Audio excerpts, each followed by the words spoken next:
I grew weary of the world, so I found an abandoned farm, purchased a sweet potato cellar, and decided to retreat from society. Less than a year into my seclusion, the apocalypse arrived. Before I turned 5, I was the apple of my mother's eye, innocent and carefree. Everything changed when my mother fell ill. I still remember the first time I saw her in the hospital. Her complexion was sallow, and my father sat by her bed, placing me next to her, holding her hand. Tears filled his eyes as he said, "You must get better. Look at our daughter, Isla. How could you bear to leave her?" That night, I nestled in my mother's arms as she intermittently told me, "Isla, do you know why I named you Isla? Isla means island. Even though you're a girl, I hope you'll be an independent island, capable of standing on your own without clinging to others like a vine. Isla, your mom and dad are going to get a divorce. I want to leave everything I can for you, Isla. From now on, you'll be on your own. Don't be afraid. Don't trust others, not even your father or your uncle, Isla, that little house across from your elementary and middle schools, just a 5-minute walk from your high school. If you need anything, you can go to your teachers, community workers, or Mrs. Jean downstairs." Later, my dad, in tears, pleaded with my mom, "I won't divorce, Longy, you're my wife. If you leave, I'll never remarry. I'll raise Isla by myself." My mom was so weak it was hard for her to speak. "You can't let Isla hold you back. You still have a long life ahead." When my dad wasn't around, she stared at me. "Isla, don't trust men's words." Eventually, my mom passed away, and I transformed from a pampered child into a bitter herb. My dad pitied me for a few months, then quickly found a beautiful girlfriend. He moved me from his house to the one my mom left for me. Looking guilty, "Isla, Dad's a bit busy. It's convenient for school here.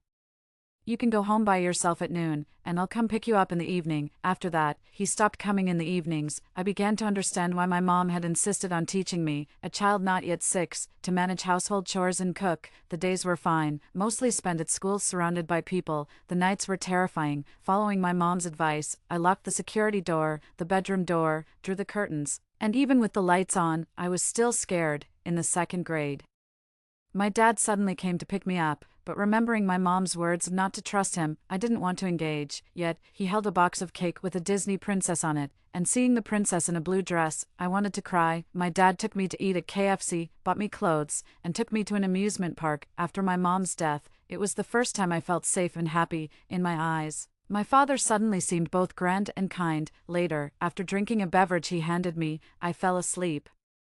When I woke up, I found myself in the trunk of a car. At 7 years old, tears streaming down my face, I accepted the harsh consequence that children who don't listen to their mothers deserve punishment. I was sold to a family in the mountains. The woman of the house had been married for nearly 10 years without conceiving. She had wanted to buy a boy, preferably an infant, but with little money. The traffickers settled on me instead. I pretended to be simple and foolish, which barely spared me from being beaten to death. 6 months later, when the woman became pregnant, her vigilance relaxed, and I seized the opportunity to escape. I roamed the streets, competing with stray dogs for food, aimlessly wandering between cities. I could have gone home. I remembered where it was, but I feared that returning would lead to more than just having been sold by my father. I feared for my life and wasn't ready to die. Later, I encountered a remarkably kind woman who took me under her wing. With her help, I managed to settle down, enroll in school, and overcome numerous challenges. At 15, I was admitted to a prestigious university's program for gifted youth. At 18, I returned to my hometown and unexpectedly walked into a dramatic scene where my father's legitimate wife was catching him with his mistress. My face, so similar to my mother's, made my father recognize me instantly. The successful, middle-aged man who had just calmly dealt with his furious wife and delicate mistress with money, was now confronted by me. I smiled subtly and said, "Dear father, I'm not here to join this family, I'm here to destroy it." I asked him, "How does it feel to start a business with the money from selling your daughter? How does it feel to be a boss with the house you sold your daughter for?" Eventually, my father suffered a stroke and became paralyzed. His wife divorced him, his mistresses left him.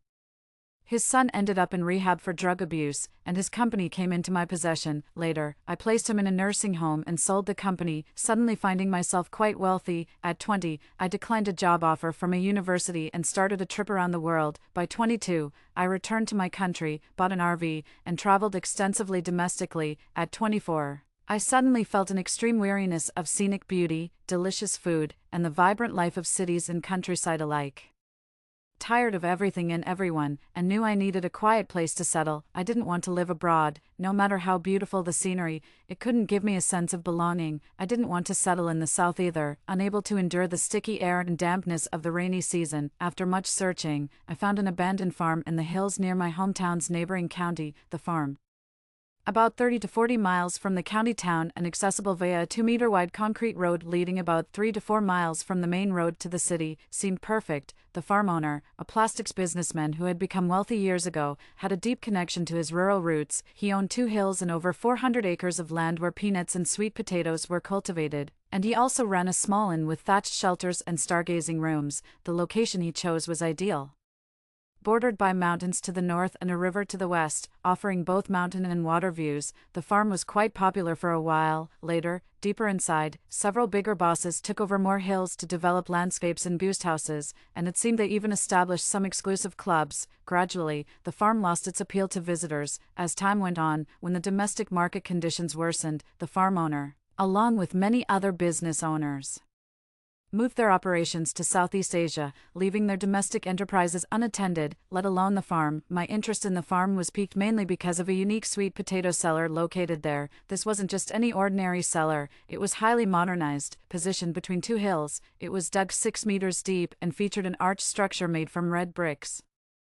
The center housed a corridor, 6 meters wide and 50 meters long, with 10 arch-shaped spaces extending on either side, each 10 meters long and more than 4 meters wide. It's a bit hard to describe, so here's a picture. This is the arched corridor and these are the spaces on either side of the corridor. The cellar had electricity and water, with small ditches on both sides of the corridor carrying slowly flowing groundwater to maintain humidity. There were ventilation ducts, and to conceal them, the farm owner had scattered some weeds and bushes, along with various sizes of rocks, over the surface of the sweet potato cellar. When the cellar was first constructed, it was just covered with soil and the 2 rows of ventilation ducts were quite visible, attracting mischievous children who threw stones and poured drinks into them. Before storing sweet potatoes, the cellar had to be disinfected.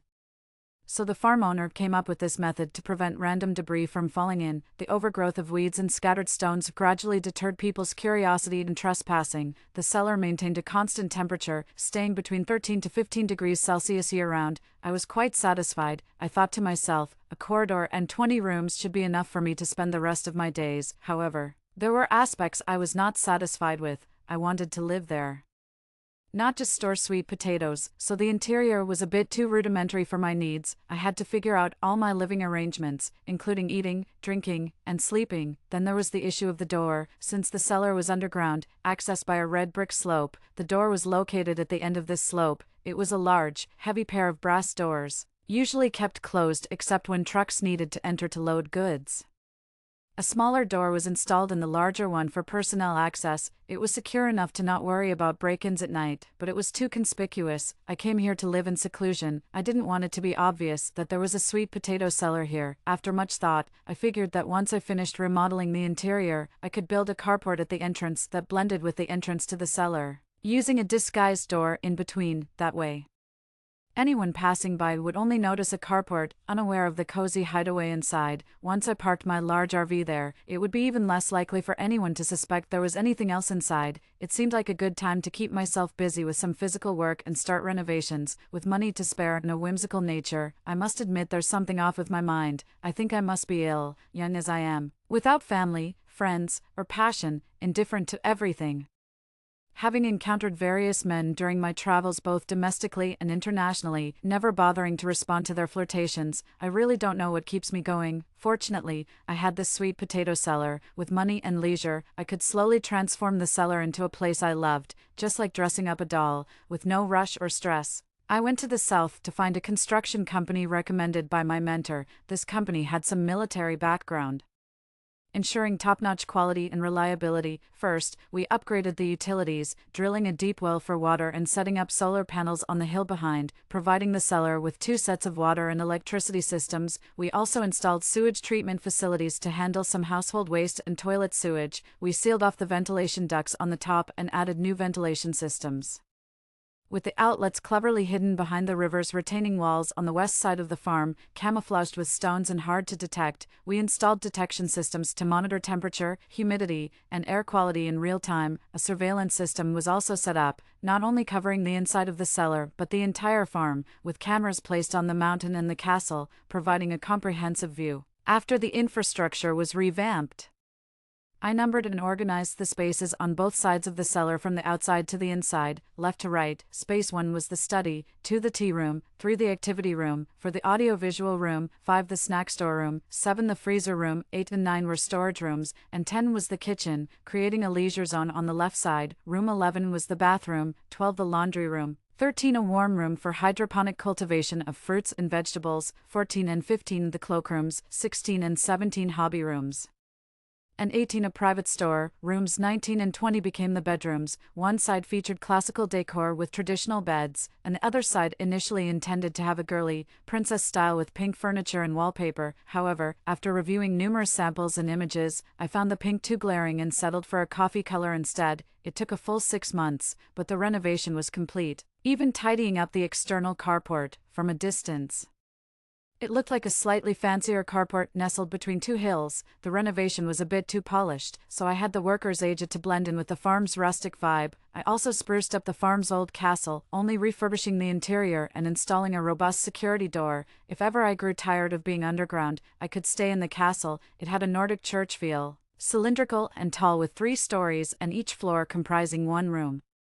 Built from sturdy bluestone with narrow, double-layered windows that were excellent for insulation, the ground floor was made into a kitchen and dining area, the second floor a lounge, and the top floor into a bedroom. Originally, the farm was fenced with 2 dense rows of bamboo, which over the years had grown thick, resembling a wall more than a fence. The interior of the farm was overgrown with weeds. There are also some fruit trees like persimmon, apple, chestnut, and apricot trees, as well as a few others I can't quite identify. There's a grape arbor too, but I'm not sure what variety it is. The old shelters and star rooms are now dilapidated. I haven't touched them as I'm quite lazy and don't really want to alter the look of the farm. This way, whether I'm looking from the inside out or from the outside in, I'm quite happy with it. Next on the agenda is a shopping spree to stock up my sweet potato cellar. I'm experienced in this, tasty and useful items, both domestic and international, online and offline. I know quite a bit. It's a bit regrettable that during my years of travel, I bought too little. Back then, I just wandered around without thinking of settling anywhere, only buying more of what really interested me. Now, I definitely don't feel like wandering aimlessly just to shop. I mostly order online, and for this purpose, I've even rented a few basements in the county town to receive packages once they're full. I rent a small truck to haul everything to the farm, then gradually move it all into the sweet potato cellar. After more than a month, the cellar was almost full, and I felt a great sense of satisfaction. Over the following month, more items arrived, which I stored in the castle, from renting the farm to renovating it, and now everything being just as I wish. Nearly a year has passed and early winter has arrived. I've decided to move into the sweet potato cellar full-time to see how long I can stay there. I found out about the outbreak of zombies more than 10 days after it started. I had been living in the sweet potato cellar for 3 to 4 months by then, initially busy organizing each room. There was so much to sort through that just the freezer and storage rooms took almost a month, and it took about another month to tidy up the other rooms. Once that was almost done, I started tinkering with my greenhouse. The inspiration for setting up a greenhouse in the sweet potato cellar came from a trip in my RV to Shouguang, Shandong, where I happened to visit a vegetable exhibition. I was interested in the clean and fresh cultivation environment there, so I ordered a set of equipment from that area. While buying the equipment, I also purchased a lot of seeds, specifically requesting small packets, just 3 to 5 seeds each, for experimental purposes. These days, I'm enthusiastically researching how to awaken seeds, cultivate seedlings, and manage irrigation. I've planted a few cabbages, lettuces, tomatoes, cucumbers, and celery. I'm quite patient, starting with the vegetables I eat regularly before trying the less common ones. To monitor their growth, I take daily photos of each plant and keep a file documenting their development. I spend most of my day in the greenhouse. The rest of the time is spent cooking and cleaning. By the end of the day, I'm physically tired but mentally fulfilled. After a hot shower, I lie in bed, sometimes listening to music, sometimes to historical stories, and quickly fall asleep. My phone is basically just for show, as I have no social needs. Usually, I use it to check the news or to answer calls for deliveries. These days, there aren't even any deliveries. When I finally got everything almost sorted out and was lounging in the tea room, wanting to drink some tea and catch up on the news, I realized that my phone had run out of battery and turned off. When I powered on my phone, it flooded with notifications. Opening WeChat, a barrage of messages from Jade appeared. Isla, where are you? I heard there's an epidemic again. Please be careful, Isla. It's not just a disease, it seems to be some kind of zombie virus. It's all over the internet. I'm too scared to go outside. Luckily, I have a lot of snacks at home. I heard zombies are everywhere. Isla, I'm safe here. The gates of the community are tightly sealed. Not many people live here. I have food and water, so don't worry. Isla, where have you gone? Why aren't you replying? You haven't turned into a zombie, have you? I'm really worried. There are even zombies in the villa area now. It scared me to death. One was lingering at my doorstep for a long time, a woman covered in blood with flies buzzing around her. I've locked the doors and windows. Thank goodness you helped me install bulletproof doors and windows that year. Isla, why aren't you replying? Have you really turned into a zombie? I really want to come find you. There's another zombie, dressed like a security guard. His blood has turned black, his eyes are gray and white, seems unconscious, but he's very strong and fast. A bird flew by, and he suddenly jumped up and caught it. Isla, it's terrifying. People in the community group are asking for food. I still have a lot here, all the stuff you sent me. I want to share some with them. Oh my god, Isla, I couldn't sleep all night. I used a drone to deliver instant rice to them, and in the middle of the night, a man tried to break into my house. He was chased and bitten by that zombie security guard. It scared me to death. Isla, I'll send you the pictures. Don't be scared. My heart sank. Jade was that ultimate self-righteous saint I met years ago. Undoubtedly, if it weren't for her, I wouldn't have had the chance to lead a stable life, to study, or to succeed young in my career and take revenge, ruining my father's latter life. But sometimes, I still feel that if it wasn't for her, my life would have been solely about revenge. Without these worries, Jade is truly a one-of-a-kind saint in this world. I even suspect her parents might have been driven to their graves by her sanctimoniousness. Her family is wealthy. She's an only child. When her parents were alive, there was some control over her spending. They passed away when she was 16, and had it not been for her father setting up a fund before his death, limiting her to a monthly allowance of $3 million for living expenses, she might have ended up begging beside me by now. Yet even with that monthly allowance of $3 million, she doesn't indulge in extravagant eating, shopping sprees. Nor does she have bad habits like gambling or drugs, nor is she swindled by men in romantic scams. She still lives like a pauper, holed up in her large villa eating instant noodles. She donates $1 million a month to an orphanage. Seriously, I can't understand it. That rundown orphanage isn't even worth $1 million in total. The children at the orphanage were thinly clad and gaunt, a stark contrast to the robust, well-fed director whose mouth seemed perpetually greased. Yet, she somehow managed to donate $1 million every month without fail to this very orphanage. She also contributed the same amount monthly to a dog-loving organization. I can't fathom why though. That so-called committee for dog lovers secured hundreds of acres on the outskirts of the city, built luxurious villas and a fancy club, yet only cornered off a tiny area with some shabby sheds and a few dog cages that house some old dogs. Is she blind? Can she only see these old dogs and nothing else? Additionally, she supported many students. It seemed anyone who approached her and spoke of familial hardships or inability to afford education, no need to concoct stories of children left behind due to divorced parents, could easily make her tear up and generously provide financial support. 5. The eerie red sky, frowning and sighing. Her villa was incredibly sturdy. Her father had made her swear before he died never to sell it or let strangers live there. So even though she was as poor as a church mouse all these years, she still lived quite comfortably. Before I went abroad, I even spent money to have her villa repaired and reinforced. Over the years, I've been buying her loads of food periodically to prevent her from starving. Just before moving into the sweet potato cellar, I sent her a large batch of goods. Originally, after discovering she gave away the items I bought for her, I told her, "The things I give you are for your own use, otherwise, we shall never see each other again in this lifetime." Since then, she has been very careful not to give away the things I sent her. This means as long as she stays put at home, even if there are zombies or bad people around, at most she would be scared but unharmed.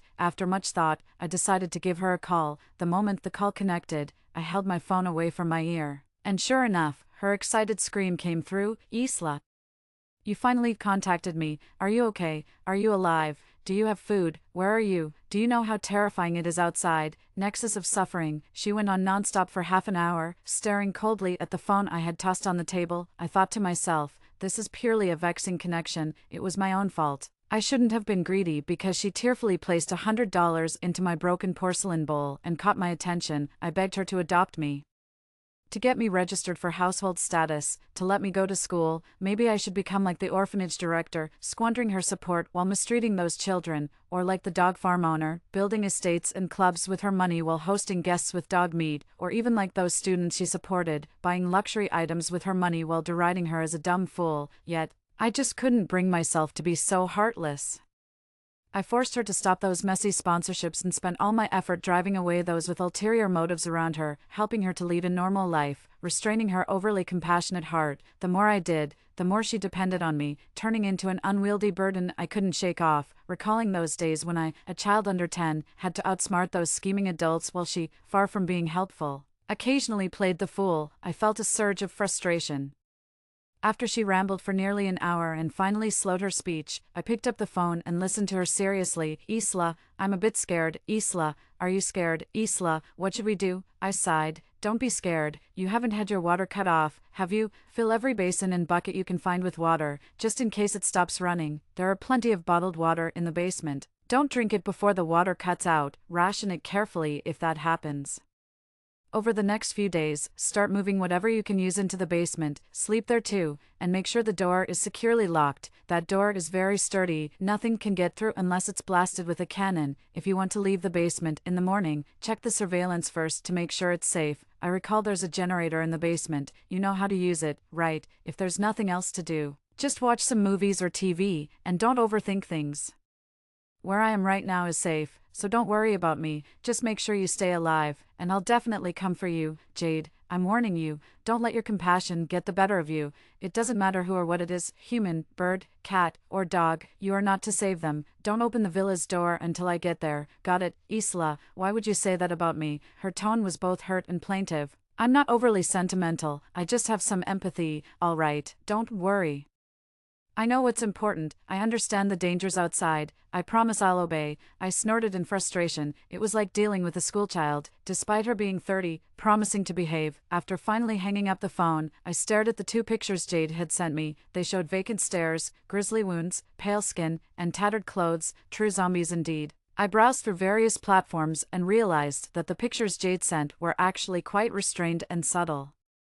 There were many pictures and videos showing an eerie, deep red sky at dawn, not the orange red of a rising sun on the horizon, but a sinister, all-encompassing red. People react emotionally to the unknown, some with curiosity, others with fear. That morning, the curious went outside to gaze up at the red sky, chattering and looking around in groups. Before long, their eyes turned red too. They stopped looking at the sky and talking. Instead, they began to stare at each other with eerie looks and started fighting. Those who stayed indoors and didn't dare go out watched a brutal melee unfold until the fighters turned into bloodthirsty zombies, no longer attacking each other but following the scent of the living. Only then did everyone snap out of it and hurriedly lock their doors. Some had to watch their own family turn into zombies, crying out in pain.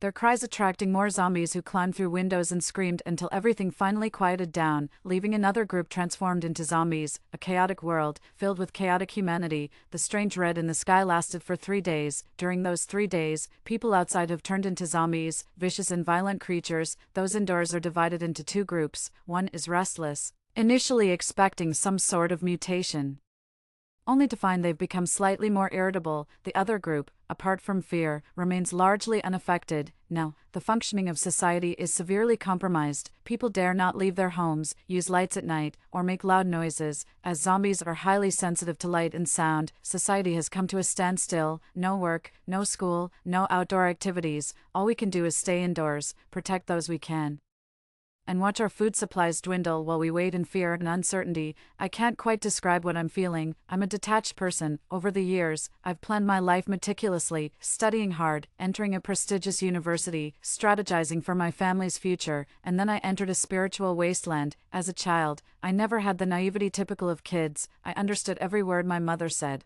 I knew my father wasn't reliable, and that once my mother was gone, My situation would be precarious. I hesitated when my father offered me a small cake. At that moment, I thought about how a child should see their father as a towering, dependable figure. How could I doubt him? I took the cake, thinking to myself, let's gamble once. If I'm right, I remain the innocent child. If wrong, then so be it. I lost that gamble, and since then, my life has been nothing but a series of clear-headed moments. During 2 years of traveling in an RV, I saw landscapes without really seeing them, tasted food without savoring it. I was anxious every day, lying awake at night in the RV, listening to the sound of the wind, rain, and snow hitting the roof, feeling like a wolf inside, desperate to howl. I've met many strange people. Once, while sitting on a bridge pier lost in thought, a delivery boy grabbed me and pulled me down. He was emotional, saying, "Why would a beautiful girl like you give up on life?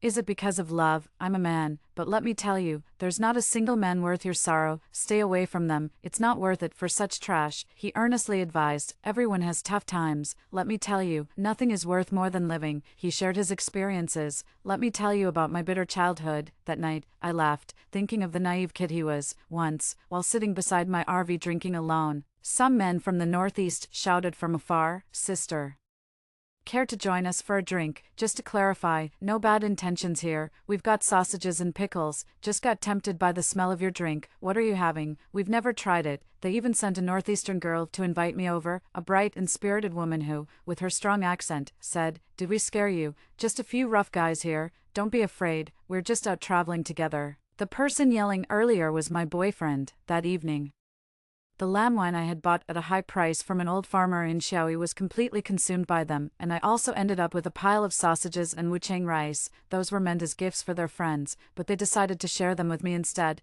I've also encountered hoodlums, con artists, old ruffians, and drunks who urinated on my car tires in the dead of night. I wonder if those diverse people, who once brought a hint of warmth to my cold heart, are still alive in this apocalyptic world. That enthusiastic young delivery guy, did he ever look up at the sky while on his delivery rounds? And those fierce men and women from the northeast, driven by curiosity, would they point at the red sky? I sigh. In times of peace, my heart was cold, but now that the apocalypse has arrived, I find myself feeling melancholic. It's better to focus on practical matters, like checking my supplies. I have a child and a cat. My supplies are abundant.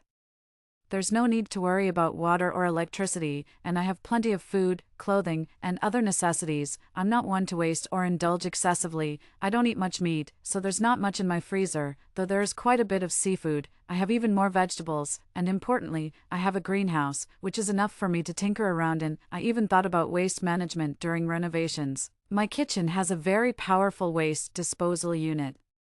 The toilet paper I use dissolves in water, so it doesn't need any special handling. I don't use sanitary pads. I switched from tampons to a menstrual cup because I found disposing of trash troublesome. Thus, I hardly have any household waste. At most, there are some food packaging bags, but that's not a big issue. I just wash, dry, fold, and store them. Being alone, I don't consume or use much, meaning I can stay in this sweet potato cellar for decades without issues. The cellar is well hidden, and the camper van outside, which I bought for over $3 million, is not only fully equipped but also safe. In case of an emergency requiring me to leave, the van can get me through anything. There's also a small castle. If anyone mistakenly wanders onto this farm and sees it, they'll probably assume the owner lives there, which could also help shield me. In short, I am safe. I don't know why the sky turned red, whether it's due to natural or man-made causes.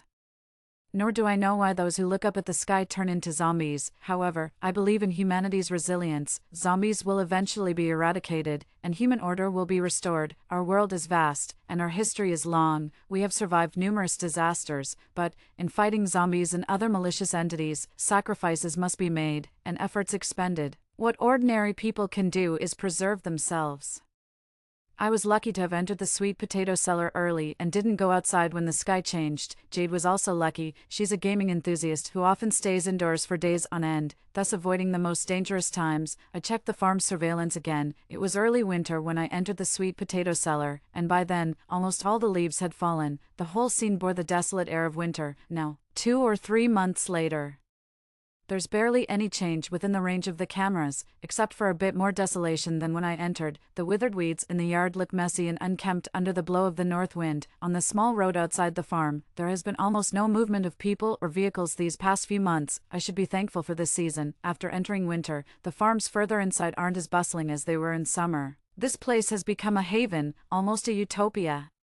Detached from the city, aside from Jade, this unpredictable ticking bomb, I need to spend some energy keeping an eye on her. For everything else, there's no need for extra worry. I continue to stay comfortably in the sweet potato cellar. I cook, manage my greenhouse, sometimes tinker with my toys in my private stash, or enjoy some tea. Of course, I keep up with the news daily and check on Jade's updates. On New Year's Eve, I made 2 plates of dumplings with leeks and shrimp I grew myself. Cooked them, took photos, and sent them to Jade. I prepared a small dish with a bit of chili oil, mixed some vinegar and soy sauce, and was about to eat my dumplings when I checked my phone and saw no reply from Jade. I frowned. That wasn't right. Jade always replies instantly to my messages, as far as I knew. She hadn't lost power or internet since she had messaged me in the morning lamenting how pitiful it was that she couldn't even have frozen dumplings for the new year. Looking at the fresh dumplings in front of me, I thought to myself, this woman better not be causing any trouble, otherwise, I'd be furious. I called her, the call went through, but she didn't pick up. I called again, and finally, after a long while, she answered, Isla. The moment I felt relief, my anger surged. All she said was Isla and then kept silent. Knowing her personality and from my understanding, she definitely must have gotten herself into trouble. Jade. What have you been up to? Did you pick up a cat or a child? She gasped on the other side. Isla, did you install surveillance in my house? I nearly choked on my dumpling, took a moment to catch my breath, and then fiercely whispered, Jade, you better explain yourself clearly right now. Her eyes see no evil, my eyes see no good. Jade stammered through an emotional story. The child was from a neighbor's. As dusk fell, the child's mother, holding her child, knocked on her door. Jade knew that under apocalyptic circumstances, compassion was a liability, but because it was New Year's Eve, she had come out of her basement to honor her parents and was met with heart-wrenching cries. Terrified and about to run back to the basement, she heard the mother pounding on her door, crying, I've been bitten, I'll turn into a zombie soon. Please, Jade, my child is not even a year old, save her life. Jade cracked open the door, the child was pushed inside, and as she was closing the door, a cat also darted in. The mother outside wept for a while, sobbing and murmuring. She pleaded, don't come out, don't open the door again, there are no good people, not a single one. Gradually, her sobs turned into howls. Jade then took the child, whose voice was hoarse from crying, and fled back to the basement. I asked wearily, what about the cat? Jade, still emotional from crying, was momentarily confused. Cat? What cat? Oh, the one that ran in. It's upstairs, not in the basement. I think it's a stray with messy fur. I was worried it might hurt the child, so I kept it upstairs. Don't worry, I've left it some cat food, 2 bags of it. I rolled my eyes. You are absolutely not to leave the basement again. She promptly responded, don't worry, I won't go out again, you see. I haven't stepped out since you forbade me, except for today, which was an exception. I grunted. Do you even know how to take care of a 1-year-old? She sounded unsure. The formula should be fine to drink, but the one you bought is for adults. I'm not sure if that's okay. Soy milk powder might work too, right? She should be able to eat what I eat, right? I really wanted to sigh. Why can't I hear the child? Is she asleep? Yes, yes. She cried for a long time and finally fell asleep. Thankfully I had my phone on silent, otherwise, your call would have woken her up. I'm sorry. It's okay. Isla, she muttered. Naughty Isla. I'm really afraid she'll start crying when she wakes up. You don't know. It's really scary when little kids cry. They're so hard to soothe. Isla, you never cried as a child. I held back. You found me when I was 9. Do you think a 1-year-old and a 9-year-old are the same? That's true. But little kids are so cute. Do you know that, child? You probably don't. I've seen her many times. Her mother often pushes her in the stroller to sunbathe in the garden. She's a little girl named Kino. Her mother adores her, though I don't think I've ever seen her father. During this one phone call, she rambled on, causing my hot plate of dumplings to go cold. The child was illegitimate. Kino's mother was a college student who got involved with an older man in her senior year and moved into a villa after graduation. The old man rarely visited. And even when he did, it was only late at night, and he would leave early in the morning. Jade, naive as she was, naturally didn't think much about these things. Sitting with a cup of tea in the tea room for a long time, I sighed and finally stood up. Jade was my retribution. It's been almost a month since the zombie outbreak began. These days, most areas have lost internet, electricity, and water, and some families are already running out of food, under the breakdown of social order.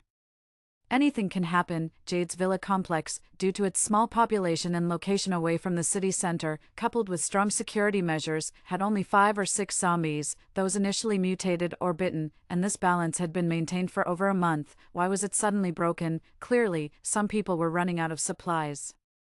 The child's mother might have been a scapegoat pushed forward. Why else would she instruct Jade not to open the door again before she turned into a zombie? But is Jade the type to heed advice? And that cat, where did a stray come from in a villa area? It must belong to someone. Perhaps it even has a camera installed on it. If it roams around Jade's house, what isn't seen clearly? Sometimes I really want to crack open Jade's skull to see what's inside. Doesn't she watch the news?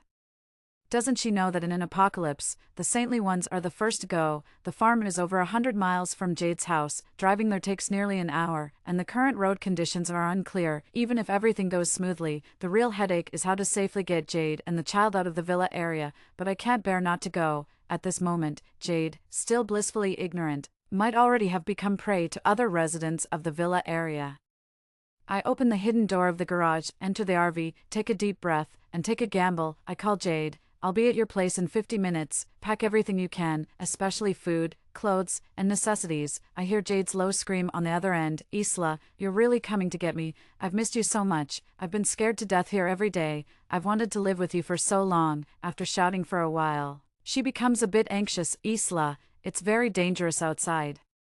How are you coming here? Maybe you shouldn't. Those zombies are truly terrifying. This isn't a horror movie. Those monsters really eat people. I snort. Enough. I'm driving the RV. Don't you know about my RV? It can't be damaged. Just hurry up and pack your things. When I arrive, open your front door. I'll back the RV right up to it, and we'll quickly load everything into the vehicle. All right. I'm packing now. Jade responds cheerfully. I can't help but laugh as well, these days.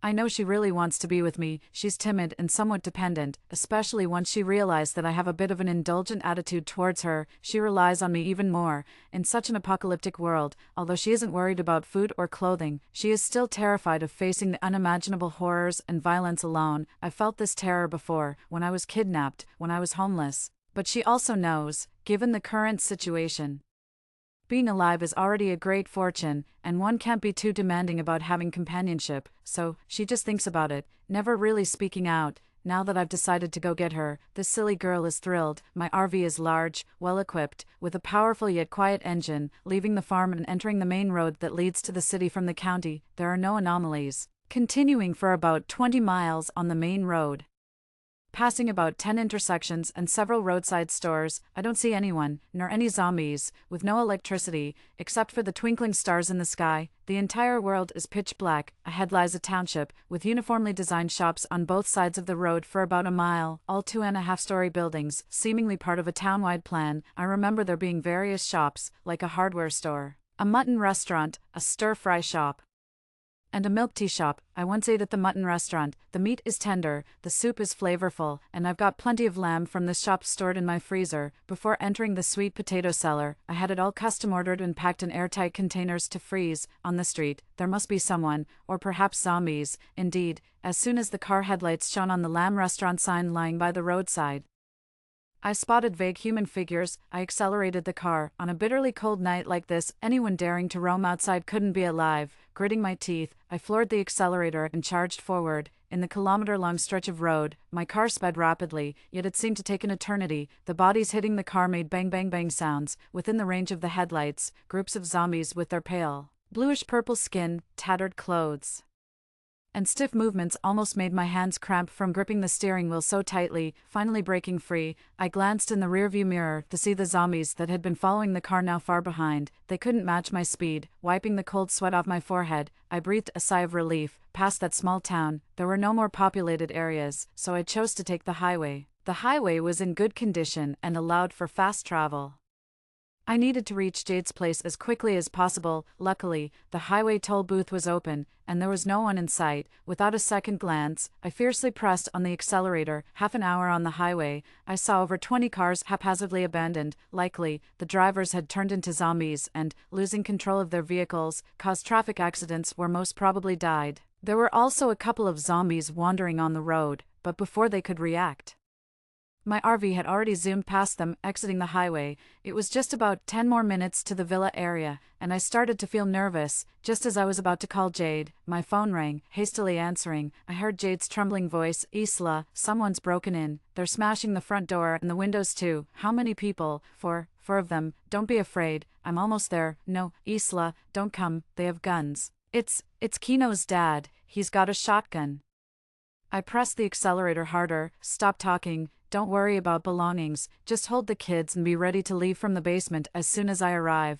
The shotgun won't be a problem, and don't hang up. The RV could enter the villa area. As soon as I reached the gate, it automatically opened, indicating that the villa had its own power system. Thankfully, Jade had previously added my license plate number to the gate's access system. Jade's house was on the east side of the villa area, right in front of a small plaza. I swung the RV around at top speed and reversed into her driveway. In the rearview mirror, I indeed saw some figures. I fiercely reversed the car towards the front door, startling the person there, and the moment I hit him, I darted to the side. The RV was firmly blocked against the entrance, and as the rear door of the vehicle slowly lifted, I shouted, "Jade, come out." Just then, a gunshot exploded next to my ear. I glanced at the car window beside the driver's seat. It was intact. I didn't dare turn off the engine. I only pulled the handbrake and leaped out, rushing towards the back. Jade, clutching a child tightly, ran like a rabbit. As she got on the vehicle, another gunshot sounded. The child was crying. As I pulled Jade forward, I yelled, "Cover her mouth." Jade's legs went weak, and she was nearly kneeling as I dragged her forward. I threw her onto the sofa, shut the rear door, and settled back into the driver's seat. While fastening my seatbelt, I kept my eyes fixed on what was ahead. 4 men were glaring fiercely at us. Kino's father was indeed wielding a shotgun. The other 3, one with a baton, another with a long machete, and the last holding a mace. I yelled, "Have you all buckled up?" The sounds of Jade fumbling and the child's soft sobs filled the air. I grunted harshly, "Jade, you better sit tight. I'm risking my life here for you. And if you cause any trouble, I'll throw that kid to the zombies." "Yes, yes, all buckled up," came Jade's tearful voice. Without wasting a second, I released the handbrake and slammed the accelerator, charging straight towards those 4 men. At the critical moment, how could they possibly outrun a vehicle? They scattered faster than rabbits, with Kino's father nearly dropping his shotgun, exiting the yard with a sharp turn. I sped towards the gate. The 4 men, furious and frustrated, chased after us for a few steps before gradually stopping. Once we left the residential area and drove for a few more minutes onto the main road, my pounding heart gradually calmed, and my trembling body steadied. Swallowing hard, my throat was painfully dry. Once on the highway, I finally managed to relax my grip on the steering wheel and flex my fingers one by one. Jade was crying, "Isla, can I come sit with you in the front? I'm scared." I swallowed hard again, working to keep my voice steady. "Come on, move quickly." Following Jade to the front was also the cat. I gasped in disbelief at my own speed as I grabbed the cat from Jade's shoulder and threw it out of the window with lightning speed. Jade stared at me, speechless, her mouth opening and closing without making a sound. I just grunted and kept driving. After a while, she cautiously spoke up, "Isla, cats don't eat much." I remained silent, and she muttered, "I can eat less." I replied coldly, "Should I stop the car so you can go back and pick it up?" She seemed a bit excited. Could I? My forehead veins bulging. I thought to myself how this naive idealist would be the death of me one day. "Sure, I can throw out this kid along with you, and the 3 of you can go to the afterlife together." She hugged the child tighter and shut her mouth. Jade, sitting in the front, was restless. Seeing the vehicles strewn haphazardly across the highway made her gasp. The sight of zombies wandering on the road made her exclaim softly. As we passed a small town and she saw zombies being knocked away by the RV, her screams got stuck in her throat, nearly choking her. Though terrified herself, she didn't forget to hold the little girl tightly and cover her eyes. Finally, we entered the farm, and as we neared the small castle, I hesitated for a moment. I finally resigned myself to the reality and drove the car back to the garage. Our little sweet potato cellar, shared among 3 people, was bustling with activity. Jade is not one to enjoy quiet. However, in my sweet potato cellar, she was unnervingly silent, not just quiet, but also incredibly helpful, washing clothes, cooking, and especially watching over the child. The child, not even a year old and unable to walk, crawled around as swiftly as a little rabbit to prevent dampness. The cellar floor was covered with ceramic tiles. I prefer to walk around the house in socks, disliking slippers for comfort, so I laid carpets everywhere. Originally, I didn't have pets and barely produced any rubbish on my own, so a vacuum cleaner was all I needed for occasional cleaning. But then Jade came along, and with her, a 1-year-old child, who knew that taking care of a toddler could be so troublesome. At 5 in the morning, while I was deep in sleep, the child next door would start making noises. Waking up, I'd bury my head under the covers. I regretted my impulsive decision to merge 2 bedrooms during the renovation. Who said the cooing of a nursing baby was cute? Jade's day as an overwhelmed mother would then begin: diaper changes, hydrating, making formula, playing with toys, feeding mashed fruits and rice cereal, talking, soothing to sleep, lying down with the child. The list went on. Crying because of a wet diaper, crying because of hunger, crying because of thirst, and sometimes crying for no apparent reason at all. Lying in bed, I could hear Jade next door patiently coaxing, "Little Kino, be good, don't upset Isla." Jade, bless her heart, seemed foolishly saint-like, generously naive, almost like a spendthrift who didn't discriminate who she helped, yet she could also be incredibly shrewd. In a critical moment, with Kino's father menacingly holding a gun, I had told her to grab nothing but the child and get in the car. Terrified nearly to the point of wetting herself, she still remembered to grab a large backpack. It was packed with baby food like formula and rice cereal, and shockingly, I even saw her pull out some children's clothes from the bag. When I stared at her, she sheepishly explained, "These were mine when I was little, my mom kept them all." Since Kino only had one set of clothes on, I brought out my old ones. I sighed. Time to get up. The Saint Mother was making sure the child was well cared for. I guess it was my turn to look after the Saint Mother. Besides, how much baby food can one backpack hold? I couldn't let the child starve. I'd have to figure out something she could eat. Glancing at my phone, the surveillance showed no anomalies around the farm in recent days. It was the 3rd day since I had brought Jade back when the internet went down. Although it was irritating, I felt somewhat relieved that I had brought her back. Otherwise, with no way to contact her after the disconnection and given Jade's character, how she would have survived in these chaotic times was uncertain. I'm not fond of children, and that child probably sensed that I didn't like her, rarely coming close to me. Even when I walked past her, she humbly hides from me. She is extremely dependent on Jade, often clinging to Jade's legs and letting herself be dragged around. And she would tilt her little face up and call out, "Mama, Mama." Jade's heart melts. She picks her up and kisses her, bragging to me while kissing, "Isla, someone calls me Mama without me even giving birth. Aren't you jealous?" I'm in the kitchen, ignoring Jade's boasting, watching a horror movie while I make dumplings, wontons, stir-fried noodles, grind vegetable and fruit purees, and cook lamb, beef, chicken, fish, and shrimp meatballs.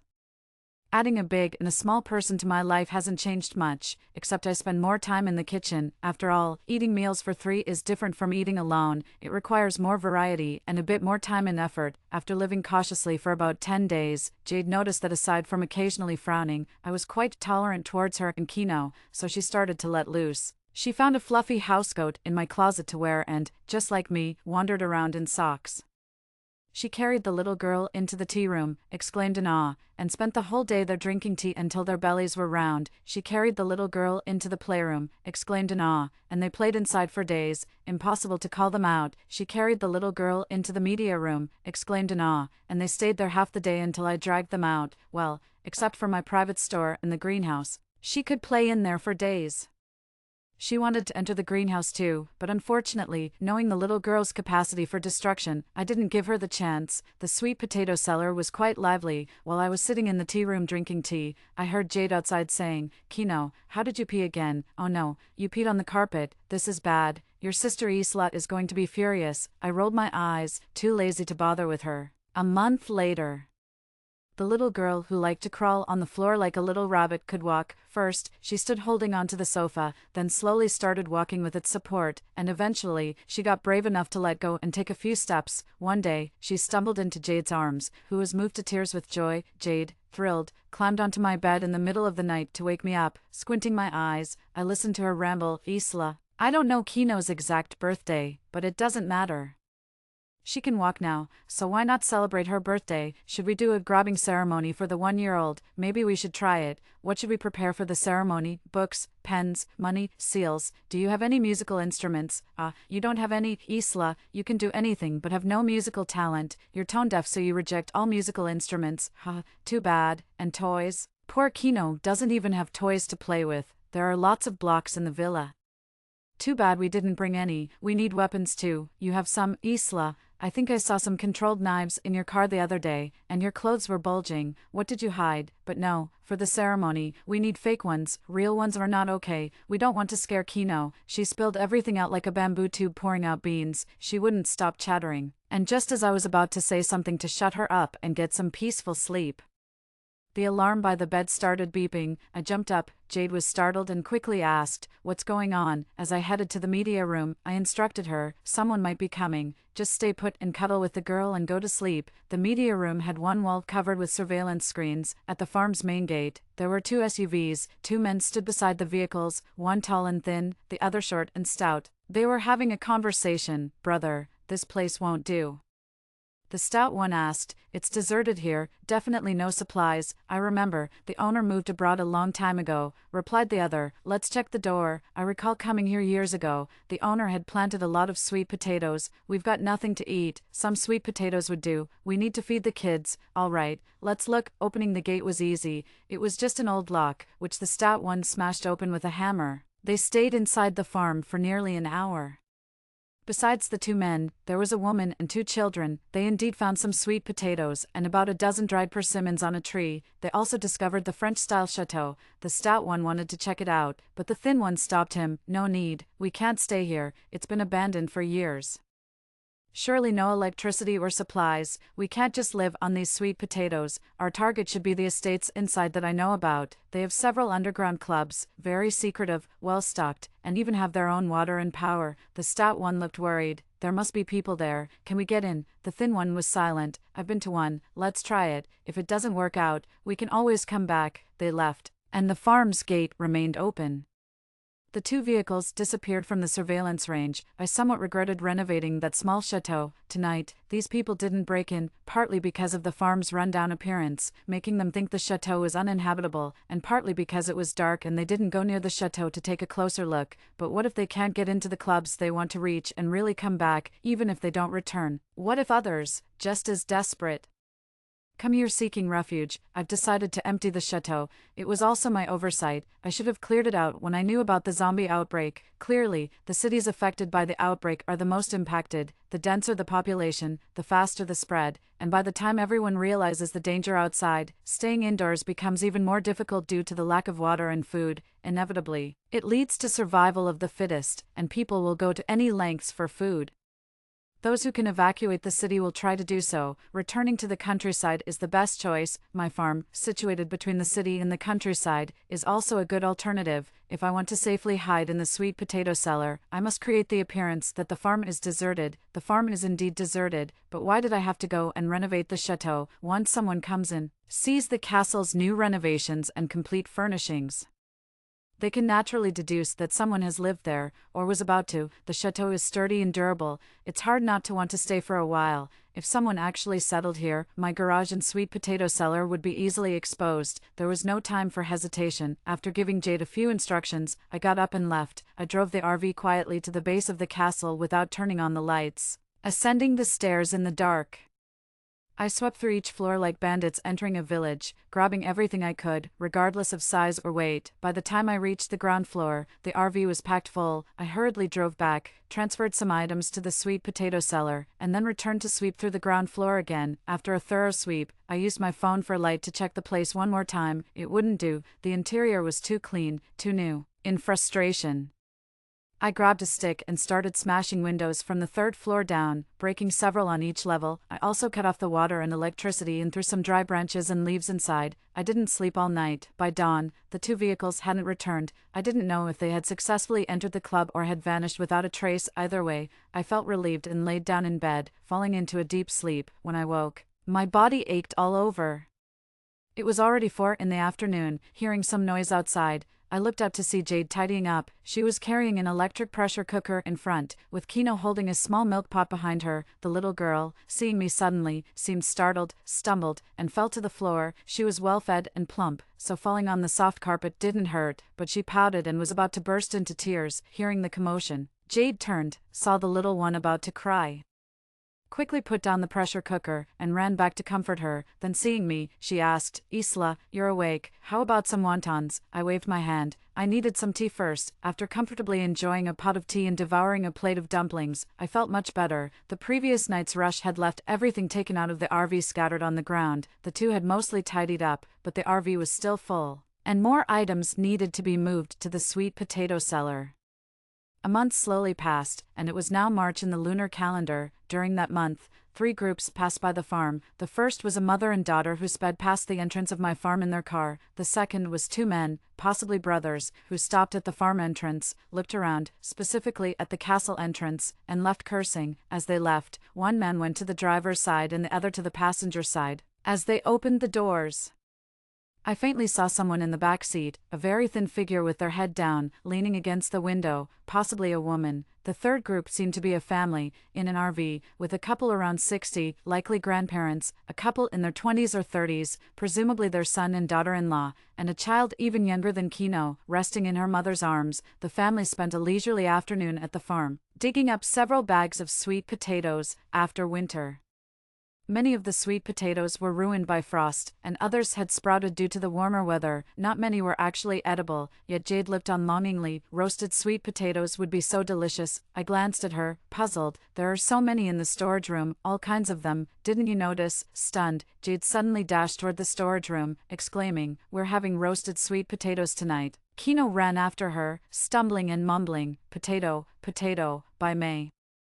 The farm was lush and green. The little girl kicked off her blankets at night, caught a chill, and ran a slight fever. Without children's fever medicine on hand, Jade hesitated with the adult fever medicine, watching anxiously as the child's temperature neared 39 degrees Celsius. Finally, with tears in her eyes, she gave the reduced dose to the child. The little girl didn't cry or fuss, but obediently drank it and fell asleep in Jade's arms, looking drowsy and confused. A sick child can really wear out the adults. She was especially clingy, refusing to lie down in bed, only wanting to nestle in Jade's arms. Even holding her while sleeping wasn't enough, she had to be held in arms. I thought Jade was spoiling her too much, and tried to move the child to the bed, but Jade, clearly exhausted and unable to straighten her back, tearfully reached out to hold her again, resigned to the situation. I just tossed them both onto the couch, propped Jade up with some cushions so she could lie back, and nestled the little girl into her arms. This way, Jade could rest as well, and the little girl felt held and stopped fussing. Children recover quickly. They're lethargic during a fever but bounce back as soon as it breaks. It was Jade who suffered more, looking completely worn out after 3 days of the child's fever. When they both finally perked up and started causing havoc in the sweet potato cellar again, I began to pay attention to the outside world. I never believed that the arrival of zombies meant the end of the world or the extinction of humanity. Although it's unclear whether zombies originated naturally or were man-made, one thing is certain: nothing fights relentlessly to the death. Zombies are no exception. Initially, people were terrified because zombies were fast, strong, and bloodthirsty, catching many off guard. However, it didn't take long for people to recognize zombies' weaknesses. They avoid light, and without a supply of fresh flesh, their burst strength and lethality significantly diminish. Moreover, humans soon discovered that by destroying their brains, leaving only the bodies, zombies completely lose their aggressiveness. As long as zombies don't evolve, defeating or even eradicating them is only a matter of time. Even further, if you think about it, zombies emerged in winter. Even if left unaddressed, by the time spring arrived, the flesh on their bodies would decay and stink, and by the end of summer, only skeletons would remain, which could easily be shattered with a single blow. The real concern is the period between the outbreak and the eradication of zombies. There will always be those with ulterior motives who do evil, contributing to the spread of zombies. I worry about people who can't hold out any longer and are forced to venture out in search of food, only to end up as food for the zombies themselves. What's even more terrifying is the possibility that the zombie virus is a man-made disaster, a weapon crafted by certain countries or organizations specifically targeting humans, or perhaps targeting us as an ethnic group. They might use the zombie virus to thin out the population first, and then strike us down when we're at our weakest. That would be the true catastrophe. Unfortunately, with no information available now, I can only hide in a sweet potato cellar, ensuring the safety of the 3 of us. These days, no one seems to pass by the farm anymore. I found an antique radio from years ago, fiddled with it for a while, and it still works, but there's no broadcast to be heard. It's as if the whole world has entered a state of silence. I'm feeling a bit anxious, which isn't normal. The zombie outbreak has been going on for over 4 months now. By this time, it should be under control, and the government should be issuing notices, telling everyone to stay calm and stay at home, waiting for the authorities to clear out the zombies and restore social order soon. But there's been nothing. This silence suggests that something is happening out of sight of us ordinary people. Looking back at the playful antics of my companions, one older, one younger, It seems much quieter here compared to the carnage outside and the unseen turbulent undercurrents. We might as well cherish this peaceful moment. One night in June, an RV rushed into the farm in a panic. I slept late, in the sweet potato cellar, lit only by lamplight and devoid of sunlight. Time didn't matter. My routine was casual: eat when hungry, sleep when tired, and just do my things at other times. Jade, that oddball, used to live just like me, eating, drinking, and sleeping whenever she wanted, but since she had her kid, she has become more structured, setting up a schedule, claiming it's for Kino's physical and mental health, not wanting to pass on bad habits to the child. I couldn't be bothered with her fuss, so I let her be. I still did things my way. Jade and Kino brought life to the sweet potato cellar, since they knew I was a man of few words but very tolerant. They felt free to be noisy and lively, with their chatter. I rarely found peace during the day to focus on anything, so I simply slept or read books, finding quiet time only when they were asleep at night. That night, after coming out of the greenhouse and washing some tomatoes, I walked into the media room. The beep of an alarm indicated that something had entered the surveillance area. Then I saw the RV. It belonged to the family that had dug up several bags of sweet potatoes from the farm. It must have been the child's father driving. He parked the RV in front of the castle, cautiously looked around, and seeing no danger, allowed the child's mother to get out. He took the child, helped the mother climb into a castle window using a stool, and with some effort, she finally managed to squeeze through the narrow window. The mother jumped down and quickly ran to open the door. Once the door was opened, her husband handed the child back to her, saying, "Go check upstairs. I'll bring the stuff in." The couple worked efficiently, the father hauling items from the RV into the castle, while the mother, holding the child, carefully checked upstairs. The RV was spacious, packed with everything one could need: food, clothing, and other essentials. The father acted swiftly, blocking the castle's entrance with the RV. It reminded me of the time I used my RV to haul things to the sweet potato cellar. In less than half an hour, he had emptied the RV. After exploring the entire castle, the mother gently laid down their sleeping child and started helping her husband organize their belongings. The father drove the RV to the back of the castle. Compared to mine, his RV was quite small, practically hidden behind the castle and camouflaged by weeds, making it hard to spot unless you looked closely. This was a clever move. The couple spent the night in the dark, tidying up. The man found some construction debris to fix the windows I had shattered. They moved almost everything from the RV to the third floor. The man relocated the living room coffee table to the staircase between the first and second floors, and the desk from the second floor to the staircase leading to the third floor, probably as a barricade in case someone entered the castle. Despite his gentle demeanor, he was surprisingly strong. The castle was not large, the staircases narrow, and both the tea table and the desk were heavy, so heavy that I would have probably moved them to the sweet potato cellar if they weren't. It was a tight squeeze, but the two managed to get everything in place after much effort. The third floor bedroom was mostly intact from when I moved, with only clothes and bedding taken. The bed was round, just like the one in the sweet potato cellar, and the mattress was still in place. After settling in, the couple collapsed onto the bed. The wife nursed their half-awake child, while the husband lay beside her in silence. After a while, the child, now full, hummed and drifted back to sleep. The mother softly asked, "Hugo, can we survive this?" After a pause, the man replied in a hoarse voice, "Yes, we must survive. Our parents sacrificed their lives for this chance. We have to live on." The mother sobbed quietly, her cries subdued. The man sighed, "Don't cry, let's rest now. I'll take a break too. This farm has been abandoned, which is good. At dawn, I'll go out to find water and food. We brought a lot with us, but we can't just sit here and consume it." The night was quiet, and soon the sounds of the woman's sobbing faded away. Hugo's father was a diligent man. At night, he would carefully leave the castle to fetch water from the river and search for food on the farm. Despite years of neglect, the June farm still offered plenty to harvest. He collected many melons and cucumbers, cut a lot of chives and celery, picked a couple of oddly shaped watermelons, and gathered numerous tomatoes, eggplants, and peppers, along with plenty of potatoes. On the west side of the farm, there was a grape arbor that grew wild without management, yielding few fruits. He picked 5 or 6 bunches, and, presenting them to his wife, he smiled. His wife burst into tears and threw herself into his arms. He patted her back, comforting her. "Don't be scared, don't cry.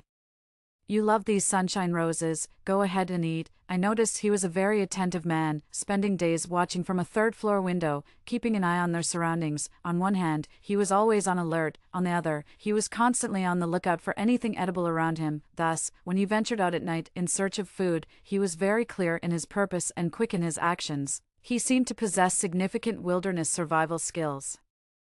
I inferred this when I saw him transporting supplies from the RV to the castle. His family must have been seasoned in RV travel, which is why their survival skills seemed quite adept. He gathered resources like ants moving house, not only collecting food but also hauling various planks and farm tools that I had scattered around the farm during a renovation into the castle. He even ventured into an abandoned planetarium and a straw hut, hauling back every bit of broken furniture and other assorted items into the castle. He even dismantled several of the planetarium rooms, carefully disassembling the transparent hard plastic piece by piece, washing them by the river, and then returning them to the castle. He took apart several straw huts too, taking the wood, bricks, and even the thatch from the roofs, bringing everything back to the castle. After more than 20 days of hard work, he had almost filled the first and second floors of the castle to the brim, reducing the frequency of his trips outside. I finally understood the purpose behind his extensive collection. He used a saw to dismantle many planks and pieces of furniture, arranging them in precise lengths around the first floor,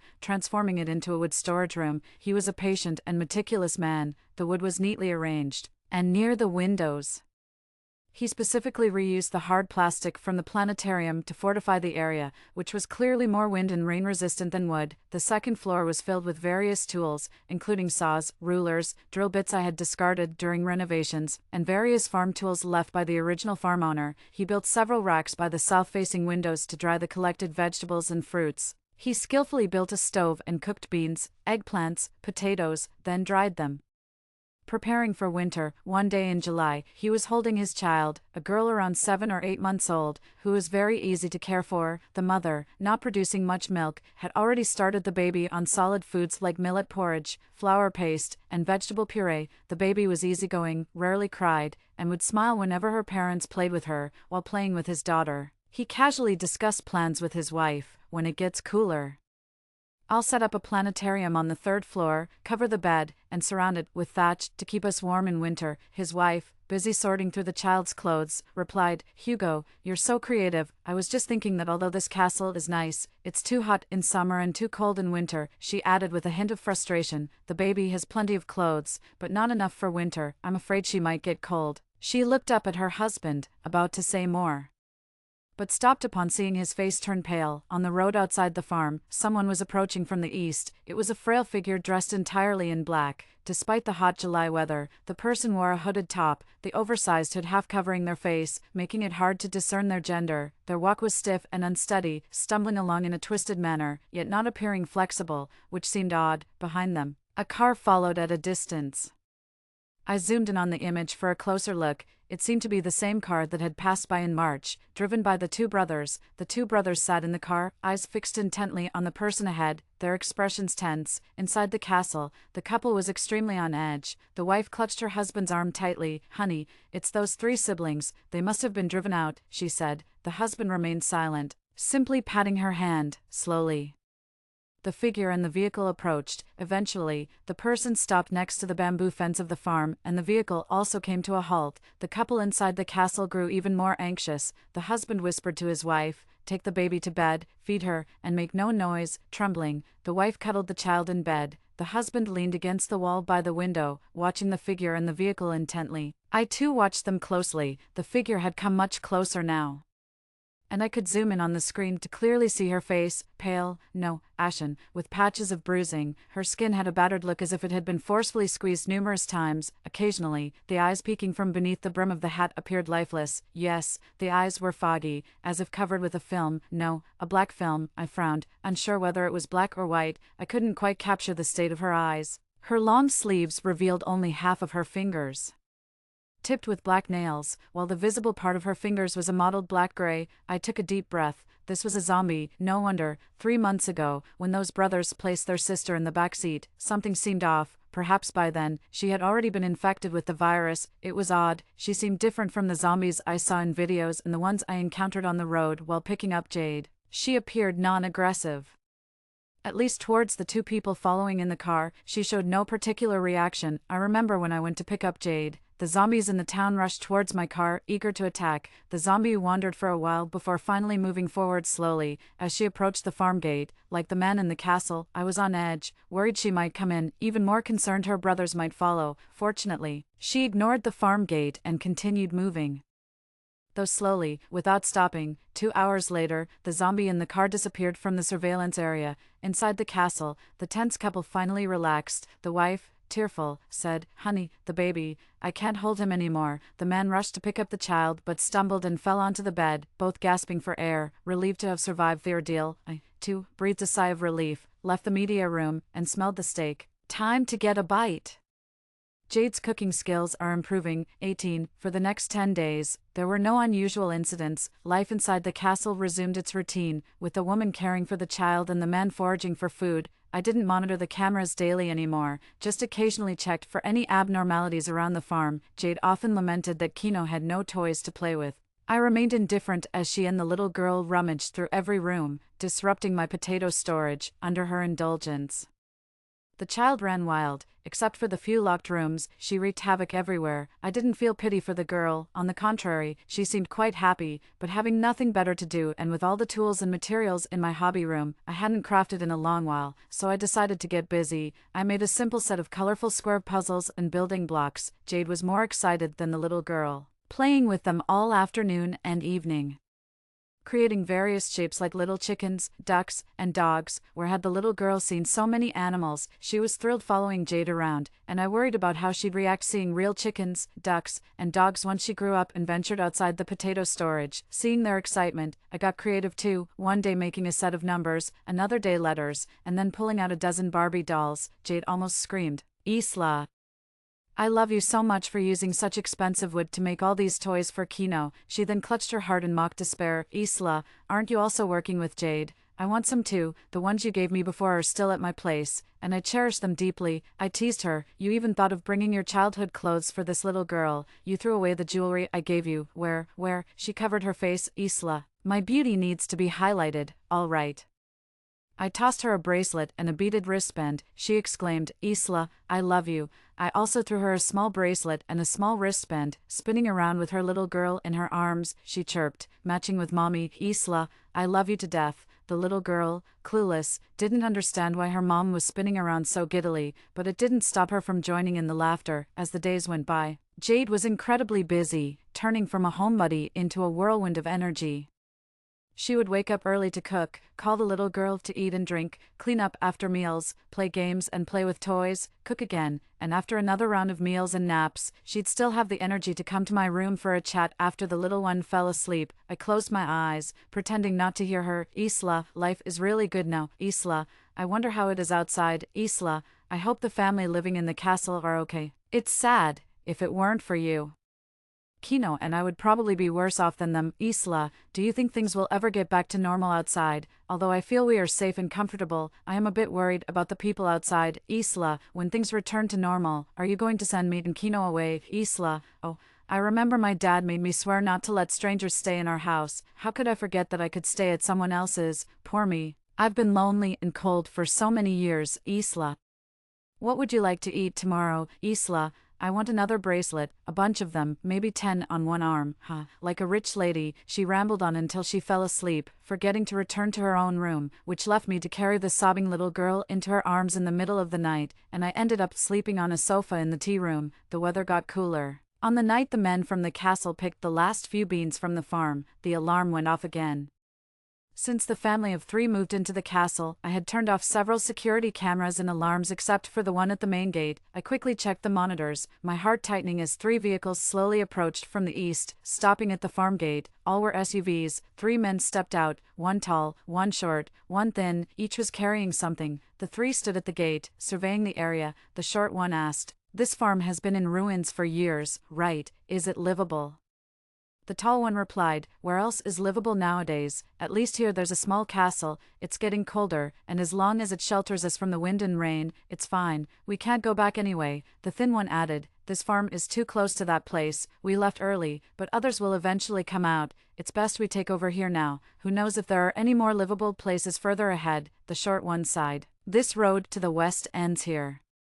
We can either go north back to the city or south through the town, but I guess the town is probably full of zombies too," the tall one said. "The zombies in the town aren't much of a threat if we're in the car, but we're running low on fuel. I'm not sure how far we can get or if we can find a place to stay. We might as well make do here for now." The three of them headed towards the castle. I zoomed in with my camera to see what they were carrying. One had a wooden stick, another wielded an axe, and the third held an iron rod. I quickly turned on the castle's surveillance. The couple inside was visibly tense. The woman clutched her child tightly, huddled in a corner. The man gripped a sharpened wooden stick, standing by the window facing the three men, watching them closely. The trio first tried the door, found it locked, tapped on it, and realized it was solidly built and not easily broken. They then moved towards a window. The tall one glanced over and remarked, "Why is it all just firewood, everything?" asked the shorter one. The tall one stacked some stones under the window to peer inside. "Yeah, almost all of it, neatly arranged. Looks like this castle was used as a barn by the farm. If we can't get through the door, we'll have to go through the window. This window is pretty narrow, though. Skinny, think you can fit? I'll give it a shot." The tall one added, "Wait, this window has been barred with wooden planks. Let's check the others." They hadn't walked far when they spotted the couple's RV inside the castle. They immediately stopped, exchanged glances, and stood quietly against the castle's wall. Silence. The couple inside remained silent. The three men outside also kept quiet. After a while, the skinny one called out, "It's the Hugo brothers." "Right, looks like you and your family made it here." They waited but received no response. The skinny one continued, "Hugo brothers, you had the foresight to escape early. It's unbearable back there, so we three had no choice but to find another way to survive. Look, we're running low on fuel, and this castle is quite spacious. Could you shelter us for a bit?" After more silence, the tall one, growing impatient, shook his axe. The shorter one calmed him down, and he stood still again. "Hugo brothers, you must be staying on the third floor, right? How about this? We'll just stay on the first floor, and we promise not to go up. We won't disturb each other. What do you say, brother? Look, if we weren't desperate, we wouldn't have come to bother you. If it really comes to a fight, you with your wife and child won't stand a chance against the three of us." Hugo brothers, stepping back a bit, "You know the situation out there. Or else you wouldn't have escaped early, honestly. I really admire what your old man did, risking himself to secure a way out for you. You heard about those three troublemakers leaving recently, right? Did they pass by here too? Didn't come in? Hugo brothers, you understand that more and more will come here in the future. 3 estates, dozens of people. Do you really think you can defend this castle by yourself? How about, shall we each take a step back, you let us in, and we promise not to harm your family? How about we cooperate?" Inside the fortress, the family remained silent. I hesitated. When this family of 3 took over my castle, I was somewhat displeased, but over time, the man proved capable, the woman was virtuous, and even the little baby hardly cried. The man was like a tireless gardener, meticulously organizing everything in the castle, hoarding a lot of supplies and keeping everything neat and clean. The woman seemed fragile, but was very resilient. She managed almost everything on the 3rd floor. She wrapped the child in a long scarf and tied it to her chest, sometimes carrying the baby on her back, soothing the child while continuously working with her hands. One afternoon, while sorting clothes and chatting with her husband, she said, "Honey, even though the castle was a bit messy and dirty when we arrived, with several broken windows, it feels like it was renovated not long ago." The man responded, "This farm had been abandoned for a long time. The fields were a mess, and the fruit trees and vegetable patches looked unattended, but yes, the castle does seem newly renovated, and," he added hesitantly, "there's a new garage at the foot of the northern mountain." The woman was surprised. "New? It looks rather worn out." "It's new, made to look old. I guess someone took over the farm before the virus outbreak, refurbished the castle and the garage, but didn't get a chance to tidy up anything else before the virus hit." The woman sighed. "It's our good fortune." The man said no more, but I guess he was thinking more than he shared with his wife. He scavenged the farm for food and supplies, but he never stepped near the garage. There were many fruit trees around the garage, peaches, pears, persimmons, laden with fruit, yet he never picked any. He never even glanced extra at the garage, probably guessing that someone was inside. This man had a sense of propriety. Over time, I had come to accept the presence of this family.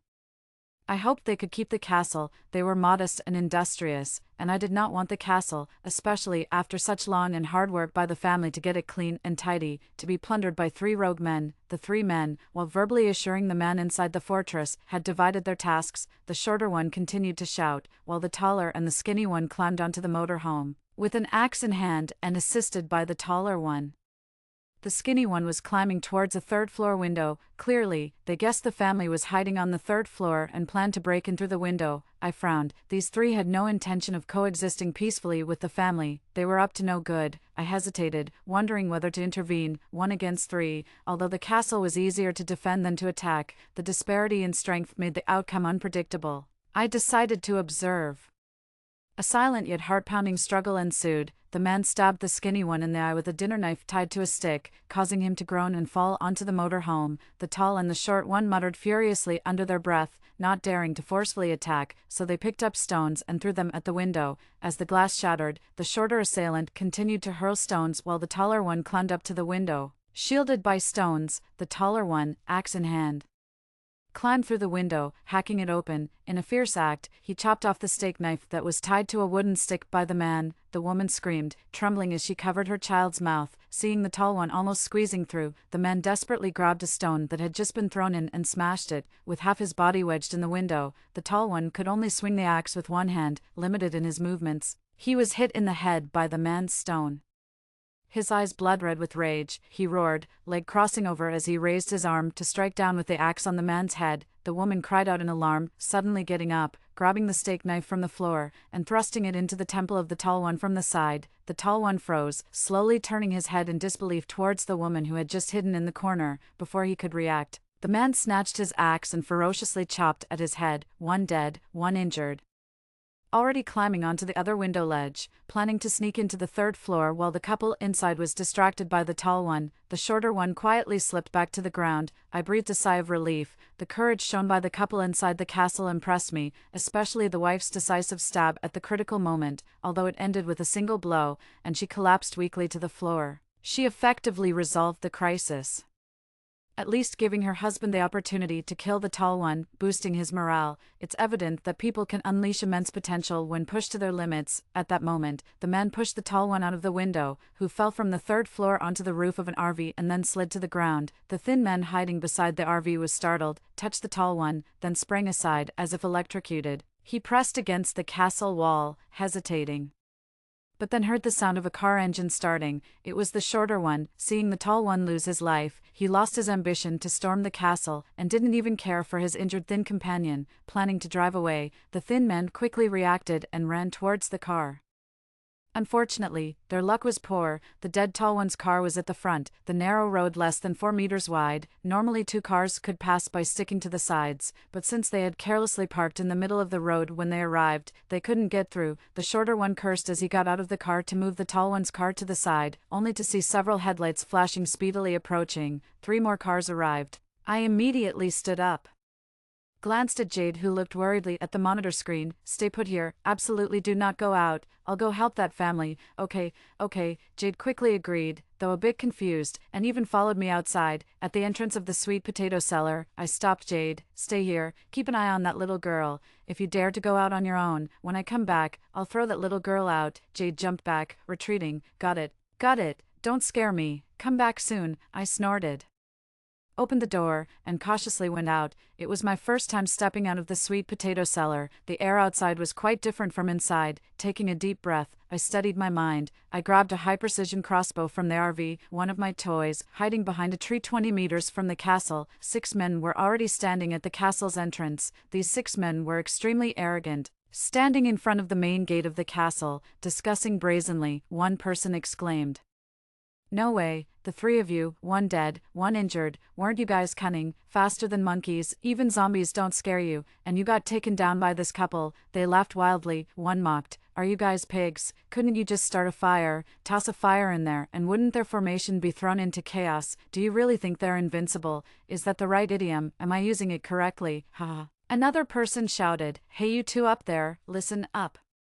Come down here obediently and I'll give you a quick death, otherwise, you can go join your dear mom and dad, turning your family of 5 into zombies. Wouldn't that be fun?" One threatened, "I warn you, don't push your luck. 2 against 3 you might stand a chance, but 2 against 6, once we storm up there, I'm not saying much, but the woman will first entertain the boys, and the kid, isn't there something off with their kid?" One replied, "Not really, when we were at that farm, I remember he was still in his mother's arms. The one who made the threat laughed wickedly, the little brat, so tender. I haven't tasted meat in days, definitely need to try some barbecue, right? While discussing, they moved without much strategic planning, simply following the same route as the previous trio, one tall, one short, one thin. The only difference was, they had more people and more tools. I aimed my crossbow at the person on top. In his hand, he held an axe.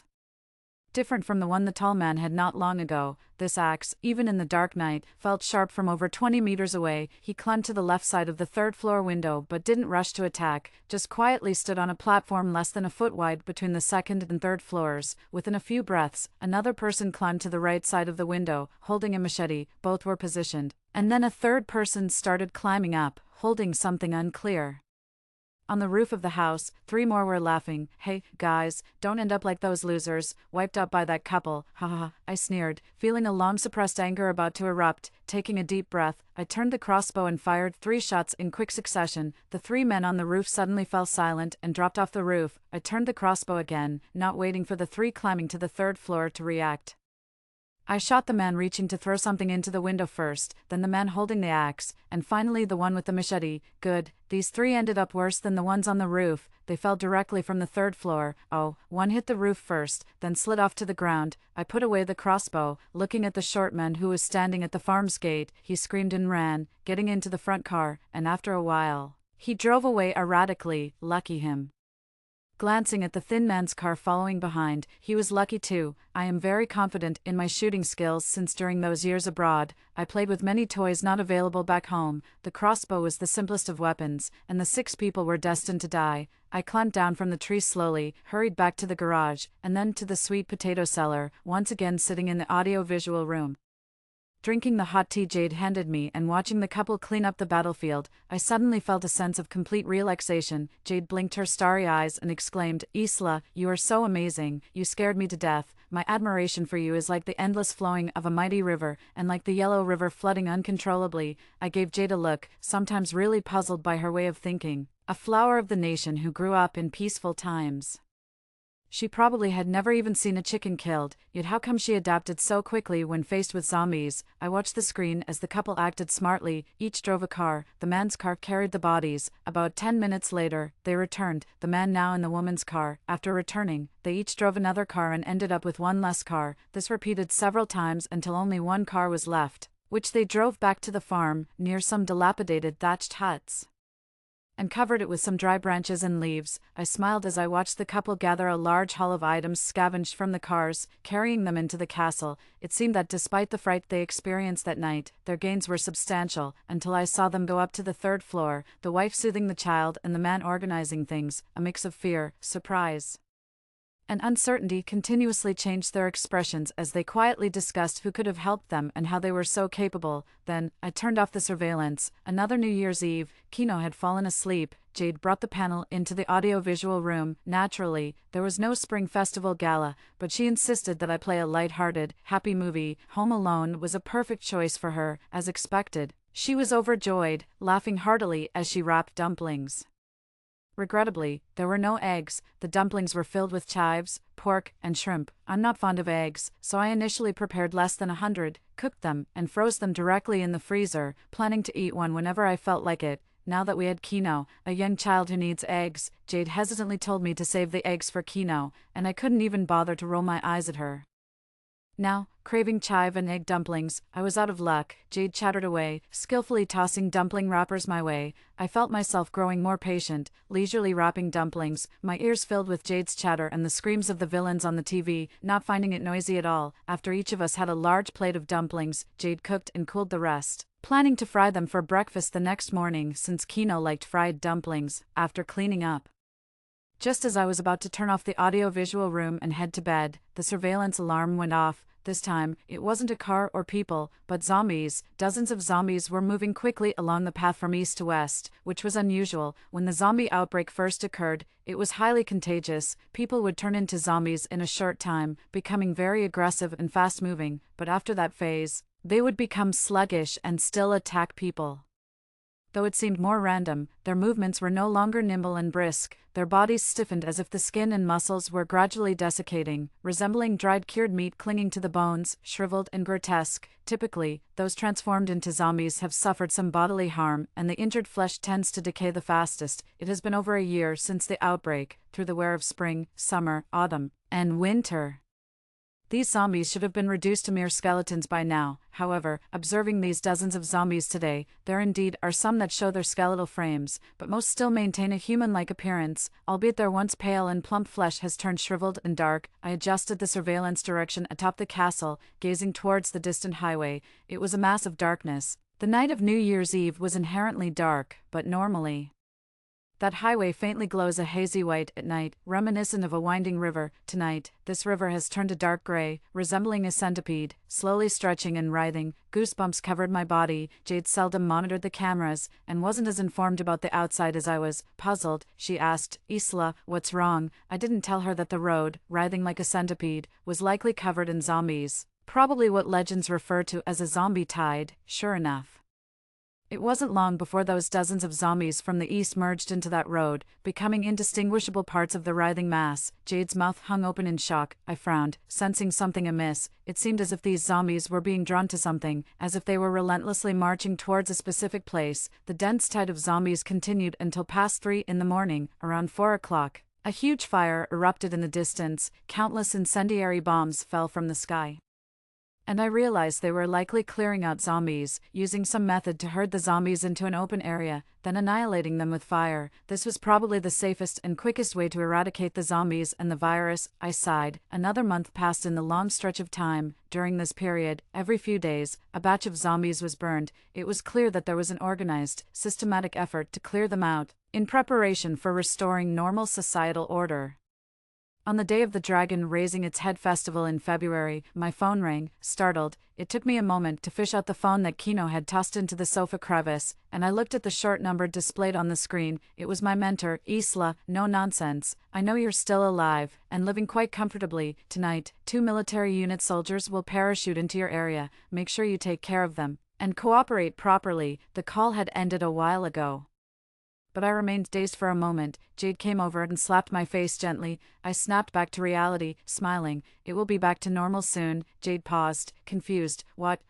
I glanced at Kino, who was staring with eyes as round and puzzled as hers, and chuckled. "Kino will soon see lively chickens, ducks, and geese." Jade, like an excited old mother, prepared a feast while chattering about how tight-lipped I was, making her struggle to get the details, and not forgetting to sternly warn Kino against eating raw dough. At 10 o'clock that evening, I opened the garage door, and in the open space in front of it, a pile of firewood was stacked up. Around midnight, a helicopter roared overhead and hovered above the farm. Soon, 2 soldiers in a large box were quickly dropped down, a company commander and a soldier. They sat at the dining table in the sweet potato cellar, staring in amazement at the dozen plates of dumplings in front of them.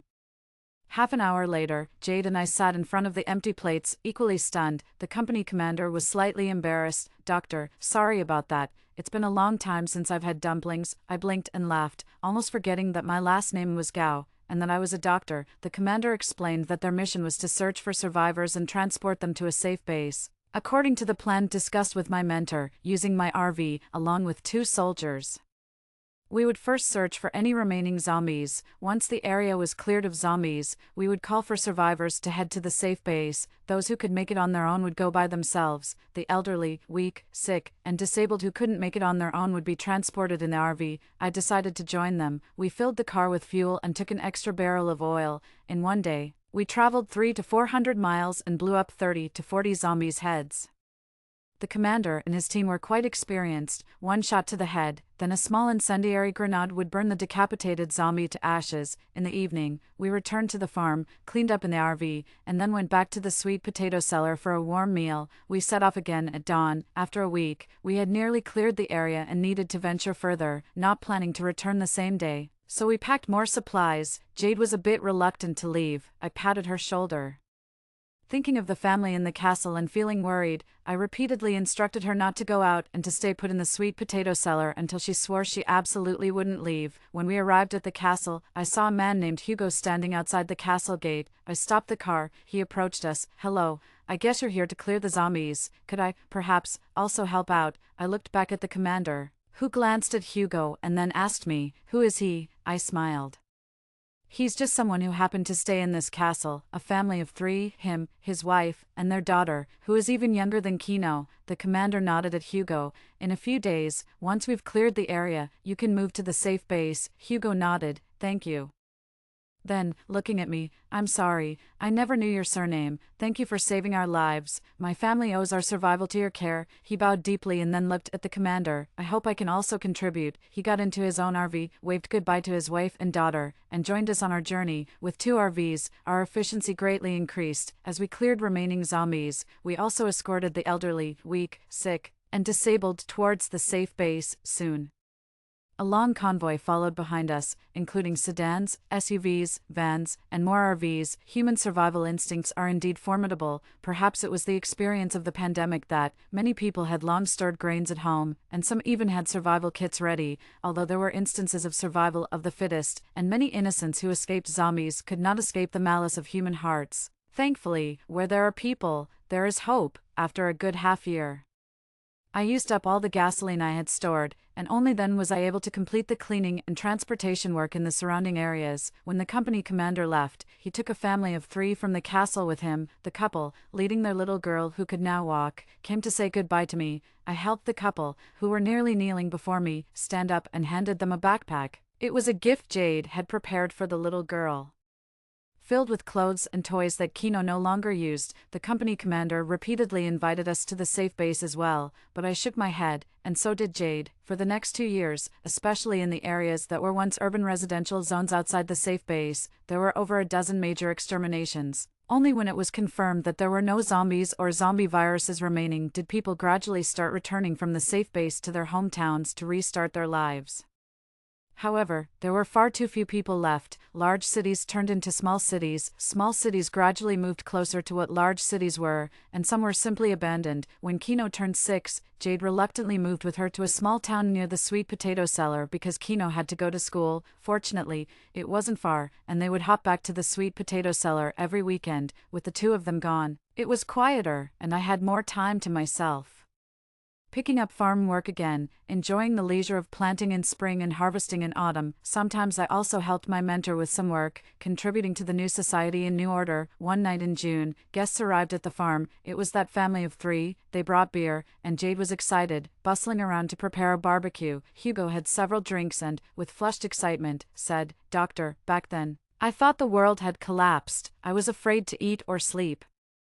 Every morning I'd first check on my wife and daughter, and if they were there, I'd reassure myself that we were still alive." Wiping away tears, he continued, "My parents sacrificed their lives for a sliver of hope for us. I thought, no matter what, I had to keep living." Who knew? That night, that incident happened. We drove away 3, but then 6 more came. I thought, it's over, we're done. What do we do? Should we just end it ourselves? I was about to do it when you intervened.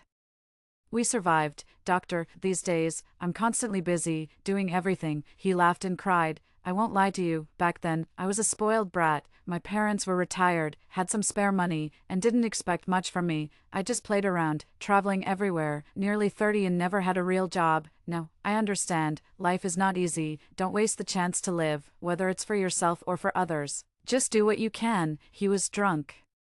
I glanced at the woman sitting beside him. Her belly was swollen, pregnant, looking at the 2 beautiful little girls waiting around Jade for grilled chicken wings. Jade grinned like a fool. It seemed like many years ago. I too had lain on my mother's lap, listening to her call me with a laugh. "Isla," I smiled, "living. It's quite good indeed."